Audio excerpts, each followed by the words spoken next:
por cualquier cosa, y para que también vaya quedando la evidencia. Y ahora sí voy a empezar la transmisión. Ok, inicio.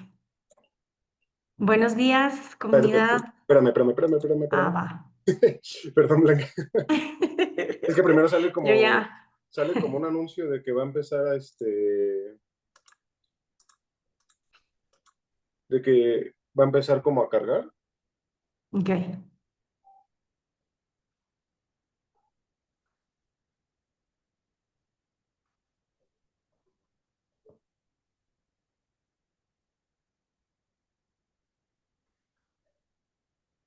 Y listo. Ahora sí ya estamos. listo. Va. Buenos días, comunidad de la Facultad de Ciencias Políticas y Sociales de la UNAM. Bienvenidos a nuestra semana de evaluación o mini semana de evaluación. Empezamos ayer, jueves 5 de junio, y terminamos mañana, sábado 7 de junio. Empezamos muy bien el día. Les quiero invitar, profesores, estudiantes, investigadores en temas de evaluación de políticas públicas, a que nos sigan. Por favor, háganse amigos del Centro de Estudios en Administración Pública, conocido como CEAP, para que puedan tener acceso a nuestros eventos. Y bueno, empezamos muy bien el día porque tendremos un conversatorio con el maestro Daniel López y el maestro Miguel González.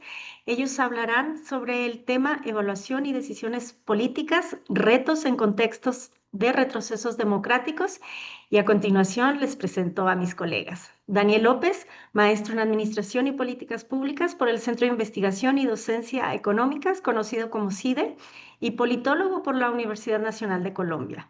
Ha desarrollado estudios y análisis en diversas áreas de política pública en instituciones como el Departamento Nacional de Planeación y la firma de consultoría Econometría, Consultores en Colombia. También cuenta con experiencia en consultoría para entidades gubernamentales y organizaciones internacionales. Ha participado en la formulación y evaluación de planes, programas y proyectos. Y sus líneas de investigación incluyen el ordenamiento y desarrollo territorial y la innovación en el sector público.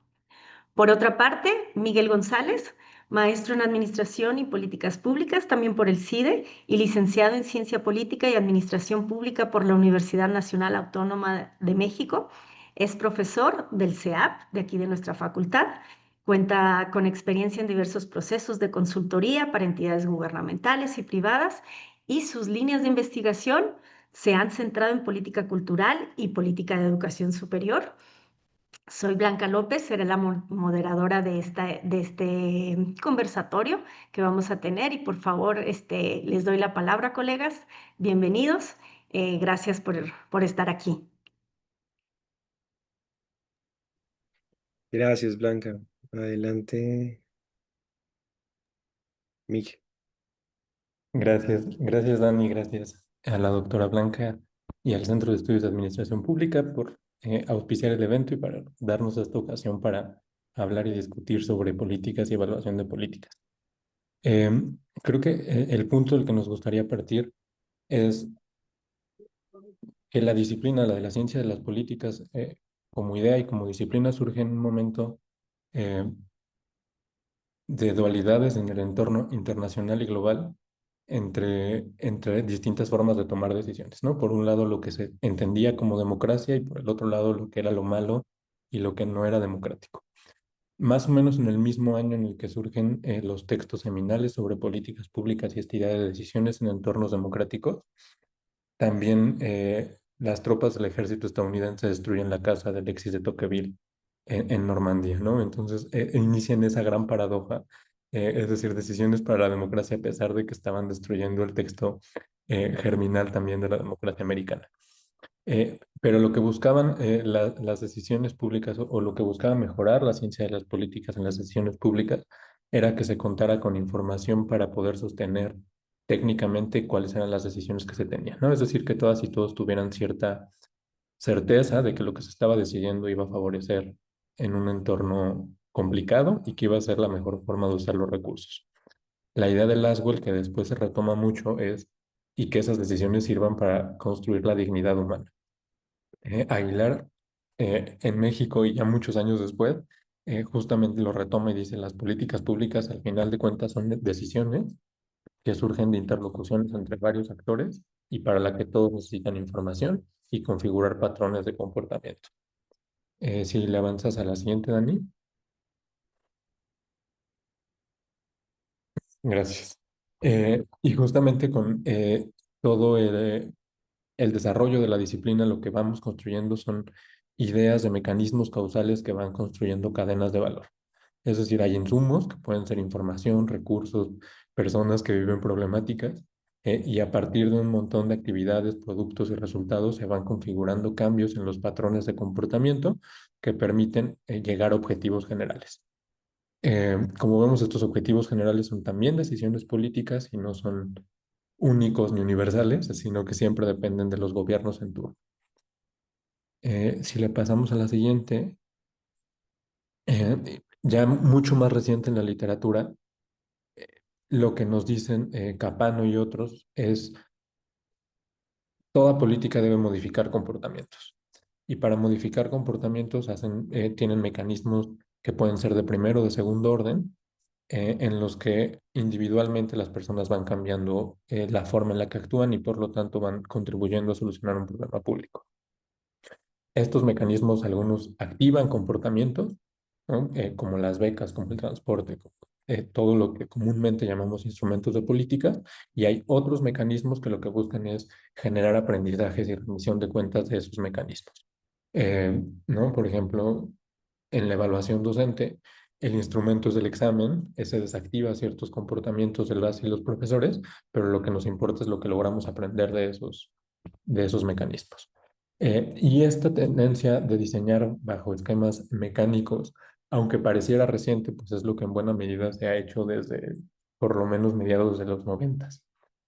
Y cuando hablamos de evaluación, generalmente lo que buscamos evaluar son estos activadores.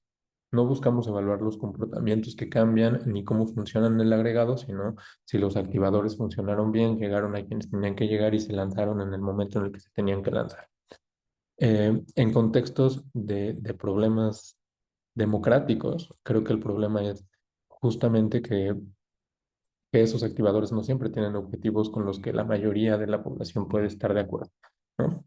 Y basta no con que haya un apoyo social, sino con que haya un apoyo ideológico detrás de estos mecanismos.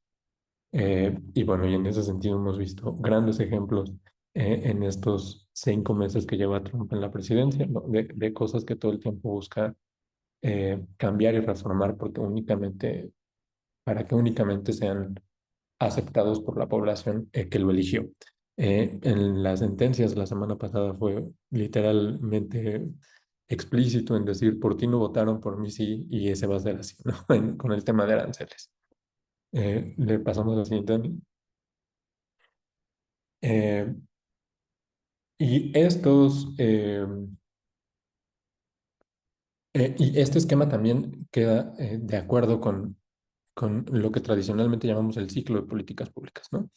Eh, el ciclo puede ser, como ya nos lo advertía Bardach, muy concreto y muy abstracto, o lo podemos hacer tan explícito como este ejemplo de Sejudo de Sashi Mitchell, donde le agregaron un montón de esferitas. Eh, pero el punto es que para todos esos campos, aspectos, instrumentos y cuán largo querramos hacerlo, necesitamos información. Y una de las fuentes confiables para hacerlo tradicionalmente ha sido la evaluación de políticas y también vemos que hoy la utilidad de esa información que genera está en riesgo, no únicamente por la forma en la que se toma, sino porque ha cambiado la forma en la que se diseñan las políticas y deja de ser necesaria la información. Entonces, la evaluación ya se ve únicamente como la parte final y no como una parte que tiene que estar constante durante todo y que seguramente Dani desde su trabajo en planeación podrá contarnos cómo para planear también se requiere mucha información y mucha evaluación, ¿no? Entonces, si quieren, le avanzamos a la siguiente y listo, Dani. Gracias, Miguel. Sí, como lo decía Miguel hace un momento, pues tenemos un poco el cómo entender la evaluación de políticas. Y cómo entender la evaluación de políticas un poco nos lleva a pensar en algunos elementos que pueden construir una definición para esta evaluación. Digamos que Carol Weiss un poco lo que nos dice es, bueno, esto es una valoración sistemática porque tiene que realizarse no solo en el marco de el fin de la política cuando se entregan unos resultados, sino también en el marco de su diseño y de su implementación. Y en esto pues nos lleva a un poco al tema de operación e impactos que pueda tener una política. En ese sentido, pues partimos de donde es la operación de cada una de las actividades que se tienen y cómo estos encadenamientos mecanicistas de los que menciona Miguel, pues pueden producir unos resultados específicos y que puedan al final de cuentas presentarnos un cambio dentro del comportamiento de las personas que han sido, en este caso, como población objetivo de la política. En ese sentido, pues también tenemos un tema de comparación.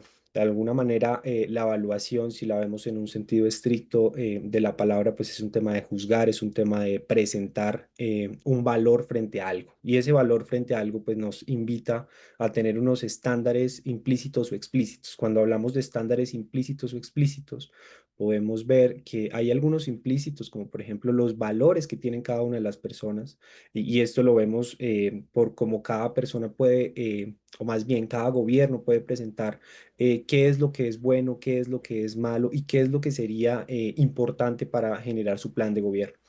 Y en el tema de los estándares explícitos, cuando se hacen evaluaciones desde firmas de consultoría, pues se tienen de alguna manera unos requisitos mínimos, normativos, técnicos, etcétera.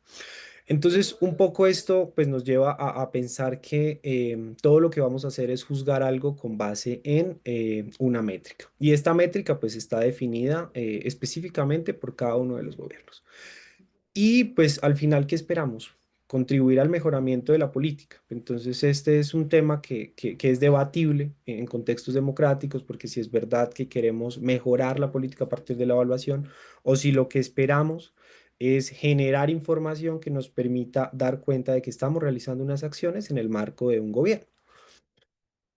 Entonces, cuando vemos aquí como la separación de estos elementos que les menciono hace un momento, entonces, pues un poco esta valoración sistemática nos lleva al carácter investigativo que tiene una evaluación. Y entonces este carácter investigativo nos tiene unos procesos, unos procedimientos que se deben llevar a cabo para poder evaluar un programa público. En el tema de operación o impactos, digamos que Carol Weiss lo pone en el tema de operación como estos procesos que se llevan a cabo y de los impactos que serían los resultados finales que pueden generarse en las personas o en esta población objetivo a partir del cambio de comportamientos, pero en sí lo que vemos es el objeto de la evaluación. Y como lo mencionaba Miguel un poco es, bueno, vamos a mirar el resultado final o vamos a mirar lo que pasa en estos mecanismos, lo que pasa en estos activadores. Por último, los estándares implícitos y explícitos, pues un poco de mejora, mérito del programa, comparar evidencias, comparar expectativas. Como les menciono, pues hay una expectativa dentro de un plan de gobierno, tanto a nivel nacional como a nivel subnacional, con unas metas previstas. Y a veces lo que se busca en la evaluación es dar cuenta de que esas metas se están cumpliendo. Pero entonces ahí nos lleva al último punto y es cuál es el propósito que tenemos nosotros al momento de evaluar programas públicos. ¿Es el mejoramiento del programa, como lo menciona Carol Weiss, o es presentar de alguna manera a la ciudadanía esta rendición de cuentas de que se están realizando las cosas? Esto nos lleva como a algunos aspectos a tener en cuenta si enmarcamos la discusión dentro de el diseño pensado en evaluación y evaluación de programas. Y es un poco girar en torno a tres preguntas grandes. ¿Por qué evaluamos? ¿Para quién evaluamos? ¿Y con qué objetivo evaluamos? Si nos vamos al punto del por qué evaluamos, un poco pues el objetivo de la intervención, ¿cuál fue? ¿Cuál es el objetivo de la intervención? Si nosotros vamos a hacer una transferencia monetaria condicionada, pues el objetivo es brindar un dinero a las personas para que puedan salir de la pobreza, por ejemplo. ¿Qué supuestos tenemos por detrás de esta evaluación? Y esto es un poco en el diseño, cuando se genera el marco lógico, o más bien esta cadena de valor de la que nos mencionaba Miguel, pues cuáles son estos, no solo insumos, sino también como esto, lo que nosotros creemos que va a activar. Porque podemos decir que con la transferencia monetaria las personas puedan salir de la pobreza, pero puede que no. Esto es algo que nosotros tenemos una visión y es un valor compartido que se tiene, pero no necesariamente las mejores opciones o estas buenas intenciones generan mejores políticas. Entonces es un poco este tema sistemático del propósito y el por qué vamos a generar evaluación. Em, ¿Para quién? Un poco este para quién tiene como dos caras, ¿no? Entonces, uno, como lo mencionaba Miguel, pues tenemos la rendición de cuentas efectiva frente a diferentes grupos de interés, como organizaciones, sociedad civil organizada e inorganizada, algunos stakeholders, o incluso si es un gobierno subnacional hacia el gobierno nacional o federal. Pero también este para quién, si lo vemos desde el lado del diseño, es ¿para quién estamos diseñando? Estamos diseñando para una población específica con el fin de generar votos. Estamos generando para una población específica con el fin de que nos permita mejorar la calidad de vida de estas personas o simplemente estamos buscando un poco de apoyo. Entonces, digamos que con algunos ejemplos podemos pues evidenciar qué es lo que está pasando. Más adelante lo tendremos con Miguel. Y por último, pues un poco con qué objetivo estamos realizando este diseño y esta evaluación de programas. Un poco pues en el diseño pues lo que se busca pues a partir de estos supuestos es generar un cambio de comportamiento. Como le menciona Miguel, pues si tenemos unos insumos esperamos unos resultados. Lo que pasa en la mitad y este activador que es en donde a veces no tenemos en cuenta la evaluación porque la evaluación la hacemos al final, pues un poco quedamos con un vacío sobre qué es lo que está pasando frente a la intervención. Buscamos una mejora de los programas públicos, pero también una apertura democrática. Como les mencionaba, pues si hay dos caras de la evaluación o de quién se le debe entregar la evaluación de políticas, pues un poco presentar los resultados permite que se vuelvan sociedades más democráticas, que las personas se interesen verdaderamente en los programas públicos y que de alguna manera se permita que las personas participen directamente tanto de la implementación como de la evaluación. Y esto un poco, digo directamente porque en la evaluación algunas veces pasa que se recolecta la información simplemente, o más bien, buscando los resultados de las personas a las cuales fueron sujetas de intervención, es decir, a la población objetivo. Y esto pues se vuelve a veces un poco problemático porque se deja de lado si verdaderamente está generando este efecto de derrame frente a la sociedad y si verdaderamente el programa se encuentra integrado con otros programas o solo es una acción que se encuentra de manera individual enmarcada dentro de una intervención. Para eso, pues entonces, pues un poco en este panel, pues lo que veíamos es, bueno, pues tenemos cómo evaluar las decisiones en contextos poco democráticos, ¿no? Y entonces, un poco lo que se puede evidenciar es que hay programas que muchas veces son dirigidos clientelarmente y lo que buscan es consolidar unas bases de apoyo electoral. Entonces, en este para quién yo hago las políticas, para quién yo evalúo, pues es para las personas que me brindan un apoyo político, no necesariamente para las personas que lo necesitan. Tenemos unas asignaciones presupuestarias discrecionales y esto pues genera un poco este castigo y recompensa y de pronto un poco estos incentivos que pueden presentarse tanto para las personas que apoyan como para las que no apoyan. Entonces, aquí podemos ver un poco de, bueno, quién es el bueno, quién es el malo y desde el gobierno a quién puedo castigar a partir de mi posición de poder. Un poco, pues vamos con el tema de eliminación o captura de unidades técnicas y profesionales dentro de la administración pública. Y entonces se ve que para algunos organismos pues se van suprimiendo según cada gobierno. Y entonces si es un tema más particular y específico en el cual se presenta una crítica al interior del mismo estado, pues no se busca que se tenga, ¿no? Porque entonces se está perdiendo una unidad de materia y una unidad de las decisiones y esta visión política que se debe tener al interior de la administración pública.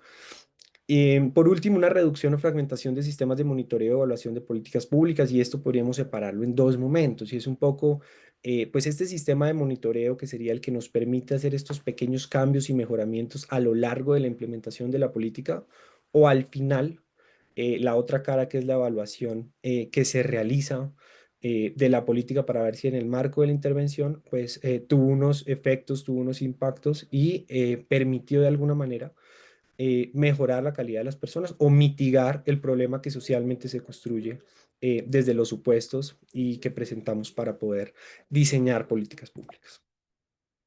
Con eso, entonces, pues hay algunos ejemplos. Miguel, adelante, son unos ejemplos de México de cómo se puede ver este tema en la práctica. Adelante, Miguel. Gracias. Sí, creemos que uno de los ejemplos que hemos investigado y que Daniel es casi coautor de tantas veces que lo peloteé y lo reflexioné junto con él es el caso de las universidades para el bienestar. Eh, este es un programa, claro, de todo lo que ya hemos visto antes, porque a pesar de que tiene un diagnóstico donde describe muy bien un problema público que sí existe, eh, cuando ya tiene que hacerlo operativo, lo tiene que llevar a un programa de política, lo que vemos es que, por ejemplo, en el documento de diagnóstico, en el documento del programa institucional, en el manual de organización y donde plantea sus metas y objetivos, plantea cuatro problemas, perdón, totalmente distintos, eh, derivados todos de la exclusión educativa, pero todos motivados por diferentes causas, ¿no? En uno dice el problema son condiciones económicas, en otro dice el problema son condiciones geográficas y problemas de infraestructura, y en otro más dice el problema es la pobreza y las zonas marginadas y que hay alumnos excluidos. Y aunque todos son ciertos, porque esa es otra cosa que todos son ciertos, el programa no tiene no está ordenado de tal forma que tenga un solo objetivo, ¿no? De tal forma que preguntarnos por qué es lo que busca, pues sí es qué busca en qué papel, ¿no? Porque, insisto, en cuatro documentos, en sus cuatro documentos básicos, tiene cuatro objetivos y cuatro problemas y causas distintas de esos problemas y por lo tanto los instrumentos que plantea son o no son suficientes dependiendo desde dónde se lea. Ese creemos que es uno de los retos principales derivado de estos justamente contextos que nos decía Dani hace un rato. Y la otra cuestión que vemos es que muchos de estos problemas, en especial en las universidades para el bienestar, a pesar de que están muy bien sustentados con datos y cuando uno lee los documentos te convencen de que hay un problema en el tema de exclusión universitaria, eh, cuando tratan de relacionar en esta idea de teoría causal el instrumento con el problema, es donde se hace una gran brecha, ¿no? Por ejemplo, dicen que uno de los problemas principales por los que los jóvenes no entran a las escuelas es que no encuentran llamativo lo que van a aprender. Y para eso proponen un instrumento al que ellos llaman caleidoscopio. Y lo que dice este programa Caleidoscopio es que para que la educación sea útil para ellos, sus profesores tienen que ser capaces de darles el 50% de las materias de la clase. Es decir, un solo profesor tiene que saber de toda su carrera y tiene que ser especialista en prácticamente toda la carrera para que ellos encuentren llamativo. Eso no nos queda muy claro por qué va a atenderlo, ¿no? Y peor aún, en trabajo de campo lo que nos dicen los profesores es ni siquiera entiendo qué es el programa Caleidoscopio, ¿no? O sea, y ni siquiera hay a quién preguntarle. Y cuando hablas y preguntas por él, lo que te mandan es un documento con faltas de ortografía. Eh, entonces, justamente lo que vemos es una desconexión entre los datos que utilizan y cómo los utilizan para poder construir soluciones. Eh, y por el otro lado, la evidencia que ellos dicen es, hay 90.000 alumnos inscritos, claro que están funcionando y claro que son buenas, ¿no? Entonces, ¿para qué necesitamos evaluarlos si ya sabemos que hay 90.000 alumnos inscritos? ¿Y para qué necesitamos evaluarlos si no tenemos claro cuál es el objetivo? Creo que ese es uno de los ejemplos que encontramos por acá y que trata justamente de ilustrar los retos que en la práctica ve Daniel desde Colombia y que se replican a México a pesar de ser contextos democráticos distintos e institucionalmente, principalmente institucionalmente distintos, pero que vemos ciertas coincidencias entre los problemas que ven, que pasan.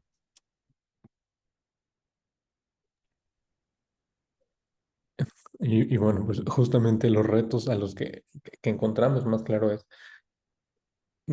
hay baja evidencia, pero también hay una aceptación social muy grande de los programas, ¿no? Las personas entienden muy bien el programa, saben muy bien para qué les sirve y entienden cuándo van a ser beneficiados, ¿no? Entonces, por ahí hay una aceptación social muy grande de los programas que no siempre se refleja en las evaluaciones, porque las evaluaciones generalmente no consideran a los beneficiarios. Entonces, esos son como ciertos retos y las alternativas que identificamos y especialmente que Daniela ha utilizado y ha eh, promovido desde sus trincheras es justamente juntar información documental cualitativa de los programas fortalecer la memoria técnica institucional desde todas las organizaciones, buscar alianzas entre sectores, pero no únicamente entre sectores del gobierno, sino entre sectores gobierno, social, y volver a los principios de diseñar pensando en que eso tiene que ser evaluado para que pueda atender mejor a las personas y no ser evaluado para saber si tiene palomita o no palomita, ¿no? Eh, Dani, no sé si quieres sumar algo. No, yo creo que, pues como lo mencionas, este tema, de pronto sí hay hay que avanzar un poco en el tema de la memoria técnica institucional, digamos que a nivel organizacional de cada una de las instituciones de la administración pública, ya sea federal en México, ya sea nacional aquí en Colombia o incluso a nivel subnacional, pues un poco pues se pueden evidenciar algunos vacíos que se encuentran, ¿no? Y esto lo que nos permite es fortalecer no solo la documentación, pero es que muchas veces existe la documentación. El tema no es que no exista la documentación, el tema es cómo se organiza, cómo se integra, cómo se transfiere y cómo se presenta a la ciudadanía. Digamos que hay casos en los cuales uno puede ver portales web que ahorita hay de datos abiertos por muchos lugares y pues en un proyecto que estuvimos con Miguel, pues veíamos que en el gobierno del estado de Puebla pues tenían 17 portales web de diferentes direcciones y entonces cada una subía los documentos de una manera, no había una homologación completa. Y esto pues lo que no permite es que se tenga esta memoria técnica y que se sepa cada que cambia el gobierno qué es lo que hay, qué es lo que tenemos, cómo podemos avanzar y en qué podemos mejorar a fin de cuentas, evaluando un poco las decisiones que se han tomado, porque tenemos un montón de datos, pero estos datos pues no nos dan cuenta de absolutamente nada. Entonces, creo que esto es muy interesante lo que se puede hacer a nivel organizacional y pues diseñar pensando en evaluación, como lo mencionaba Miguel, creo que no hay que pensar solo en el activador, sino también pensar en cómo esto va a permitir una implementación y va a permitir a fin de cuentas un resultado, un impacto y que este impacto puede o no puede ser el que en un momento pensamos. Entonces yo creo que, doctora Blanca, podemos tener un espacio para preguntas, para la conversación. Así que adelante. Muchas gracias, qué interesante. De hecho, vamos a ver si pudiera haber ahí más preguntas entre nuestros colegas y yo quisiera comenzar planteando esta parte. A mí me gusta mucho el texto que ya es de hace mucho tiempo de Bachrach y Baratz que hablan de decisiones y no decisiones. Yo siento que también la no acción pública es una decisión, ¿no? Finalmente, obviamente llega un punto en que todo el diagnóstico parece sonar bien, pero ¿por qué no se traduce en una política pública que esté directamente relacionada con ese diagnóstico?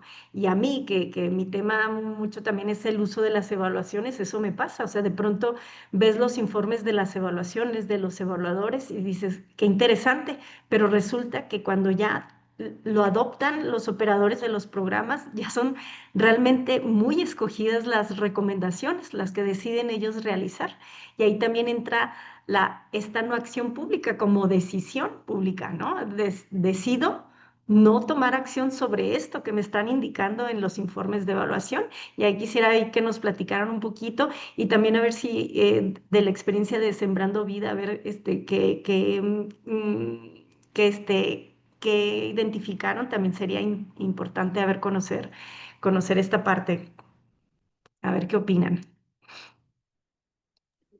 ¿Quieres empezar, Miguel, o empiezo yo? Creo que voy. Bueno, pues claro que sí, doctora Blanca, como lo mencionas, pues la no acción pública se puede ver como una acción, digamos que se tiene un poco pues esta referencia normativa dogmática al interior de algunas instituciones que es un servidor público peca o puede ser juzgado por acción, omisión o extralimitación. Entonces, un poco, si vemos este tema de omisión, si vemos desde el carácter burocrático que tienen, pero si lo vemos a nivel mucho más grande, un poco lo que tenemos es que la definición de la población objetivo, desde el diseño de la evaluación o el diseño del programa, presenta ya una figura de a quién yo quiero ayudar. Y a quien yo quiero ayudar también es a quien yo quiero dejar por fuera. Entonces, Ujú, en algunos programas, pues podemos llegar a los lugares más ujú, necesitados o no. Un ejemplo que tenemos en Colombia es el de los fondos eléctricos. Aquí hay un programa en el cual se presentaron tres tipos de mecanismos con el fin de tener electricidad y llevar electricidad a los lugares más remotos de Colombia. ¿Qué pasó? Uno de estos programas lo que buscaba era que la efectividad se diera en cuántas redes de interconexión se tienen. Las redes de interconexión es que lleguen a cada una de las casas. ¿Cómo llega a cada una de sus casas? Pues que es más fácil llevar energía a un centro poblado pequeño y que de ahí para allá pues vayan sumándose, porque interconectar un lugar que verdaderamente no tiene electricidad pues sale muy costoso. sale muy Entonces, ¿cuál es la costoso. decisión? Interconectar el lugar que ya tiene energía. Entonces, ¿se tienen los Ujú, resultados? Sí. ¿Han aumentado los proyectos para la energización en algunos lugares de ujú, Colombia? Sí. Pero ujú. cuando uno ve el mapa de lo que se presenta, de lo que se presentó más bien en la evaluación que se realizó Inicial. desde Econometría Consultores, pues uno puede ver que verdaderamente sigue siendo la electrización en Colombia igual. Entonces, Ujú, hay lugares donde no se tiene la electricidad y nunca se va a tener. Entonces, es muy complicado también por este tema, un poco de lo que los economistas llaman em, tema presupuestario. Y el tema presupuestario, pues un poco lo que nos lleva es a decir, pues, ¿qué podemos hacer con lo poco que tenemos, ¿no? Y pues si bien es cierto que se deben tener en cuenta los costos de intervención, pues también es cierto que debemos apostar por buscar soluciones, pensando ujú, en la acción pública como algo que se pueda entregar a las personas y no simplemente que podamos verlo dentro de los números y podamos evaluarlo y decir, como lo decía Miguel, un tema de es palomita o no es palomita. ujú, ujú. Sí, claro. Ahí es cuando difiere. Sí, totalmente. Totalmente. Esa laguna que hay un excelente diagnóstico y la política pública, ¿no? De pronto. Y tal vez es cierto, o sea, debería haber mayor honestidad, decir, bueno, esto es lo que nos podemos comprometer derivado de esto, ¿no? Pero de pronto querer con una política pública y luego ya dices dijiste que resolviste el problema, pues ahí es donde. Ujú. Miguel. No, creo que con lo que dijo Daniel se entiende muy Ujú. bien el dilema actual. Sí.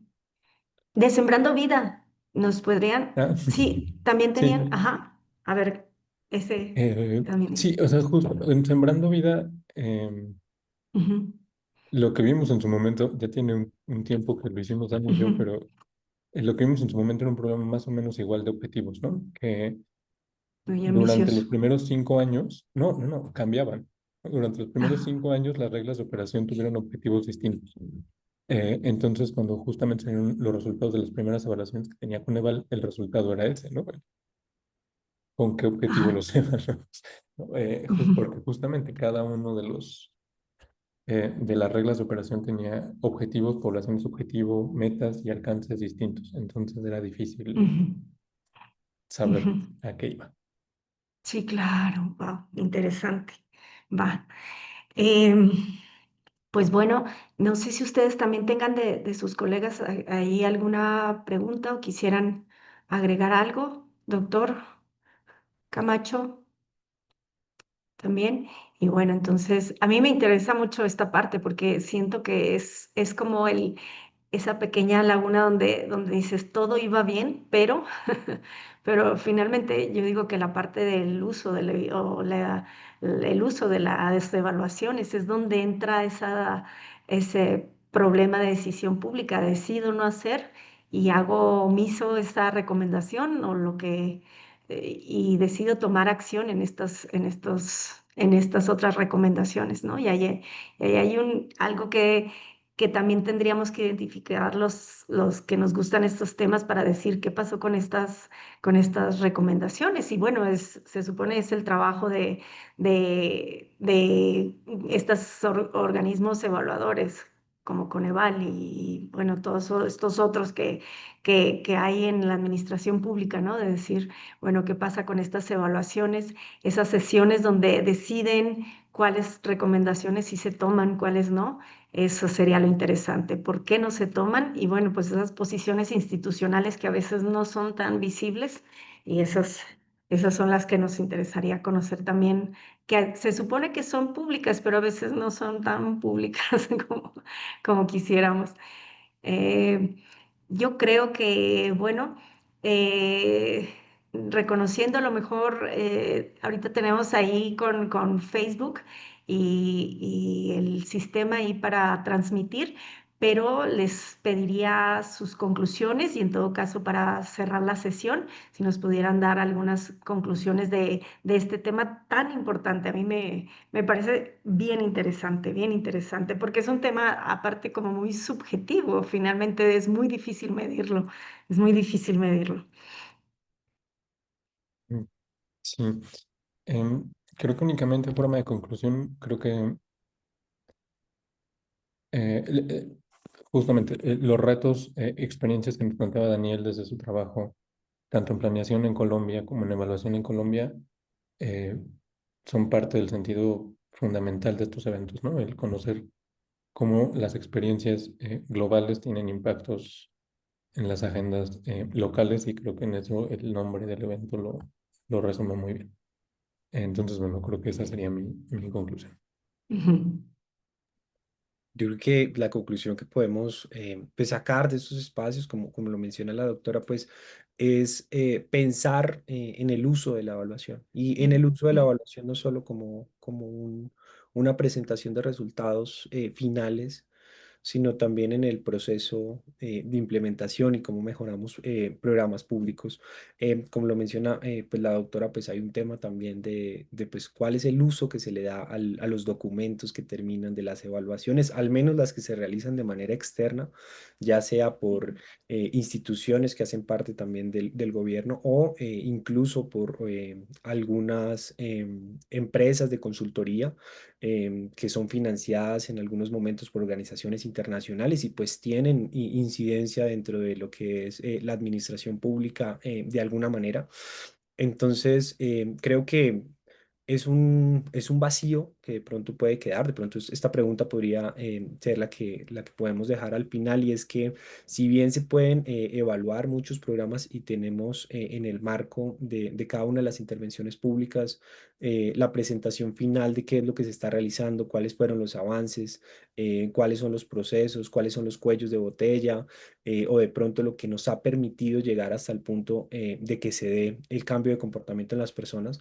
También hay, como lo mencionaba la doctora Blanca, un tema de cuál es la recomendación que se va a tener en cuenta para el próximo gobierno y para mejorar el programa o incluso para cambiar el programa, como lo creo que se ha visto muchas veces, ni siquiera cambia el programa, simplemente cambia el nombre, pero se sigue operando de la misma manera, ujú. seguimos teniendo los mismos cuellos de botella y seguimos arrastrando los problemas que se han visto en las intervenciones en años anteriores. Entonces creo que ahí nos queda como un tema por ver en tema de la viabilidad técnica, política y pues económica que tiene cada uno de estos recomendaciones que se realizan, que estoy seguro de que son muchas, tanto en México como aquí en Colombia, y que hay un centro de decisión y podemos cerrar con eso de la decisión como acción y no acción, y una decisión es pues cuál es la recomendación que se va a tener en cuenta.